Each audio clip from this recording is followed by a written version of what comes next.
স্মরণকালের ভয়াবহ বন্যায় বিপর্যস্ত ফেনী, নোয়াখালী, লক্ষ্মীপুর, কুমিল্লা, চট্টগ্রাম, মৌলভীবাজার, হবিগঞ্জ, রাঙ্গামাটি, খাগড়াছড়ি সহ বাংলাদেশের পূর্বাঞ্চলের বেশিরভাগ জেলা। সরকারি হিসেবে বাংলাদেশে এখন মোট 12টি জেলায় বন্যায় আক্রান্ত। এই জেলার যেসব মানুষ দেশের অন্যান্য জায়গায় এবং বিদেশে অবস্থান করছেন, তারা জানেন না যে গ্রামে বসবাসরত তাদের পরিবারের সদস্য আত্মীয়দের কী অবস্থা। যোগাযোগ না থাকায় মধ্যপ্রাচ্য দেশ কাতারের থাকা প্রবাসীদের মধ্যে উৎকণ্ঠা আরও বাড়ছে। সবচেয়ে শোচনীয়, ফেনীতে মোবাইল ফোনের নেটওয়ার্ক না থাকায় এই পরিস্থিতি তৈরি হয়েছে। ফেনী, কুমিল্লা, বৃহত্তর নোয়াখালী, ব্রাহ্মণবাড়িয়া বন্যা কবলিত এলাকা নিয়ে আমরা খুবই মর্মাহত।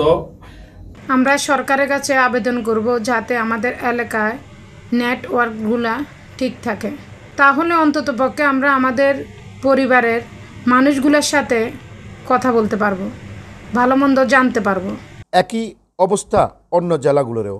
বিদ্যুৎ না থাকায় যেসব এলাকায় নেটওয়ার্ক সচল আছে, সেখানে থাকা স্বজনদের সাথেও যোগাযোগ করতে পারছে না প্রবাসীরা। বন্যার্ত যারা এখন বিভিন্ন সমস্যাতে আছে, তাদের পাশে আমরা বৃহত্তর কুমিল্লা প্রবাসী কল্যাণ পরিষদের পক্ষে আমরা থাকতে চাই।